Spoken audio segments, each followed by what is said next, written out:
I want to welcome in our all-star political panel on this Wednesday morning. We start with our White House correspondent, Emerald Robinson, down in our nation's capital. The former Lieutenant Governor of New York, Betsy McCoy, is back with us. Political analyst Mark Halperin is here, and Project 21 National Advisory Board member Christopher Arps is with us this morning. Panel, good morning. Happy Wednesday. Happy Hump Day. We're almost to the weekend, closer. Emerald, I'd like to start with you. We got a very fascinating statement from President Donald Trump yesterday. A quote from this statement. That by the way, he couldn't tweet this out, so at least he doesn't have Twitter, so he can write exactly what he wants. But he said Mitch McConnell is dour, sullen, and unsmiling. He's a political hack, and if Republican senators are going to stay with him, they will not win again. Emerald, the president referring to 2022 and not mincing words.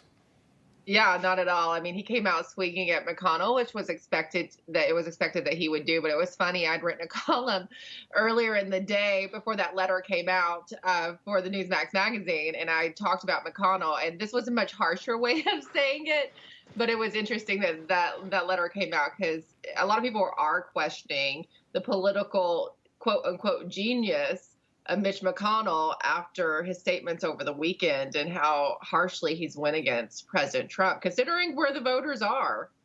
This could cause big problems for McConnell, which we've talked about. Yeah, do you think he's still the leader of the party, Betsy? Mitch McConnell or Donald Trump? Well, we know that Donald Trump is definitely the shadow leader of the party right now, but as an elected official in the Senate, do you think Mitch McConnell is the leader of the party? Do you think he garners the respect that he once did? Mitch McConnell made a very big mistake over the weekend. It would be like a member of the defendant's family going out right after the defendant's been acquitted in a big jury trial and saying the defendant is guilty. He had no right to say that. He had no right to excoriate Trump for the Capitol riot when Trump's own defense team had just won a major acquittal before the American people. That was a terrible blunder. It was very hurtful to Trump. It violated all our legal principles, and it was hurtful to the Republican Party. Mark, I want to talk about Governor Andrew Cuomo in the state of New York. Question for you. Have you ever seen a political career go down the tubes as quickly as the New York governor's had in the last 48 hours? I mean, look, this is a decisive change. He was untouchable in the minds of most New York voters and certainly in the minds of a lot of the New York press that continued to lionize him for his press conferences. The facts that have come out are not that new. It's a measure of how dysfunctional our press coverage of New York governors is, that this is being treated as some sort of huge revelation. He is in a different place than he was before. He is no longer untouchable, and he is scrambling to figure out how to restore the luster to what has now come off a governorship that failed at the fundamental task of keeping most vulnerable New Yorkers safe. Betsy, I want to ask you a question. You know, former Lieutenant Governor of New York, and then Chris, I want to talk to you about Texas in just a moment. But Betsy, do you think that there's some almost "I told you so" here? Are people happy to see this governor sort of spend some time at the back of the line? Because this is a guy that's been so out front, praised, lauded by the left. He won an Emmy Award. We know all the stuff that he's got. But do you think that people are sort of happy to see him take a step back here? Well, one person I can name for sure, and that is the Attorney General of the state of New York, Cuomo's protege, Letitia James. It's no accident that she issued this report that certainly contributed to all the attacks on Cuomo now, because she's next in line. Right. Of course, she wants to run for governor. AG stands for aspiring governor. And who's blocking her ambitions? Andrew Cuomo seeking a fourth term. So, of course, there are other Democrats in the party who have had encounters with Cuomo along the way. He's not easy to get along with. He's a real bully.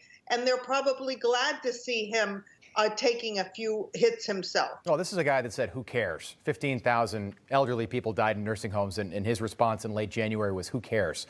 Well, he clearly lied from the beginning. I was on the phone with the Department of Health and emailing with the Department of Health often as I covered this for the New York Post. And I can tell you that they completely mangled, distorted, lied about the numbers. This was a cover-up from April until now, a total cover-up. Yeah, but they got their guy in the Oval Office now, so it's okay to talk about it now. Chris, good morning. Nice to have you back on the show. I know you've got Texas roots. So I think Tyler, Texas is what you'd mentioned before. Is what's going on there right now? There are over 4 million people. It's 5:30 in the morning in Texas, 6:36 in the east. Over 4 million people are without power right now in parts of Houston, Dallas, and central Texas. Is this a reality check for green energy there in the Lone Star State? It's a complete reality check. As you said, I was born in Tyler, Texas. I was raised in St. Louis, but I still have a tremendous amount of family in East Texas, and I've talked to them. They're dealing with burst pipes, water through their house. Yes, this is a wake-up call for the green environmentalists. I think it's a shame that a state and a country that is awash in oil is going through something like this. Texas has 25% of its energy is through windmills, and we've heard the reports where they froze up during this winter crisis. So I think this is a wake-up call for the environmentalists, and it also shows that sometimes God has a pretty good sense of humor. Yeah, this is the most energy-rich state in the country, Emerald. They are on their own grid in Texas. And what's happening right now, I mean, rolling blackouts, that's something, I mean, you hear about stuff like that in third world countries, not in America, certainly not in Texas. Yeah, it's very concerning. What also was surprising to me was when Jen Psaki was asked about if the president had talked to governors in those states that are being affected by storms. He hadn't yet. So I found that also concerning. I mean, clearly there's questions about the power grid. I don't know how that relates to this, but I think I think a lot of people are looking at things very differently after this. And, you know, this administration is going to get a lot more questions on their plans for green energy based on this. Yeah, very poor preparation. Absolutely. I want to play you a soundbite from Chuck Todd over on MSNBC talking about the temperatures. By the way, they haven't seen some of the temperatures in Texas in 25 years. In Dallas, it was -4. That was the overnight low. But here is Chuck Todd making it political, the weather there. Take a listen. The only upside here is I assume the cold weather motivates people to wear a mask because it's one extra layer on your face. But how bad is it, Morgan? Yeah, Mark, and Claire McCaskill, former Missouri senator, she said, quote, the governor of Texas, she tweeted this, is telling Texans to stay home because it's too risky to go out. Let that sink in, meaning like they didn't stay home throughout the pandemic and shelter, you know, and do all the stuff we were told to do by the great Dr. Fauci. And she's almost poking fun at this. Mark, 15 people have died, at least. No, pandemic shouldn't be political. Weather shouldn't be political. It seems pretty basic. I do think that the governor of Texas, who's got a pretty good reputation, a pretty competent guy, is going to have to figure out how they're going to deal with this. This is an unexpected situation, but that's what governors get paid to be prepared for. And they've got their own grid, they've got their own power sources, and I think this is as big a failure on the part of the governors of Texas than it is of the federal government. Betsy, this is something that we've seen so much of over the last several months. San Francisco is now focused on making sure they rename schools that have names like Thomas Jefferson, George Washington, and many others. They're focusing on renames. I saw one on the list was actually John F. Kennedy, and I was like, what? I don't even understand where they're going with that. But they are doing that instead of focusing on getting kids back in school. That's right. And parents in San Francisco and frankly in many, many parts of the nation should be furious about this. But this is the time for parents and everyone who cares about American education to realize this is the time to take on the teachers union. We do not have to have unionized teachers in public schools. We could mount a political campaign to put an end to that because the teachers union is holding all of us hostage. It's wrested control of our children's education, their health, their very lives away from their parents where that control belongs.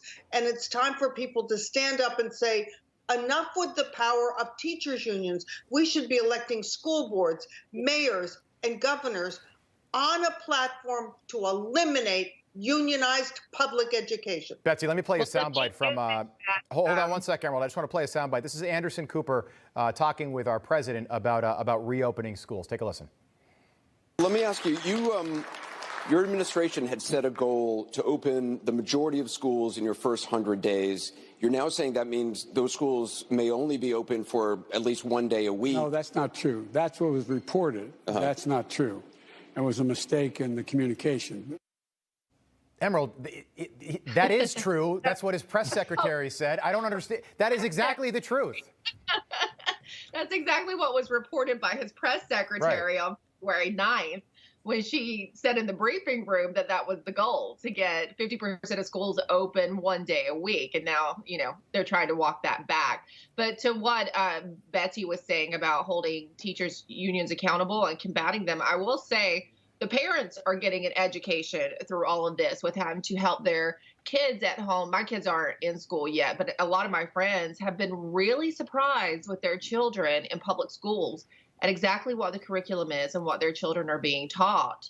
And they are getting more active in their communities. I have one friend who's looking at possibly running for school board herself. She should. She'd never thought about that before. She should. They need good people. They need better people. I mean, thank God. I feel like I'm one of the lucky ones. We've got our kids in school right now. I don't know what, my wife works just like I do, so I don't know what we do if our kids weren't able to go to school. Mark, I know that you held a town hall on this very topic, and the American people are just as confused as all of us.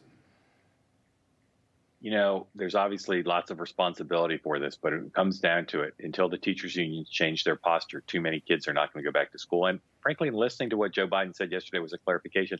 I still don't really know what the administration's pledge is regarding getting kids back in school. Is it 5 days a week by July or not? I just don't know. Yeah, 1 day by April is just not good enough. And don't forget, most kids are out of school, particularly in the Sun Belt. They're out of school by May because a lot of those schools are outdoors and it's too darn hot.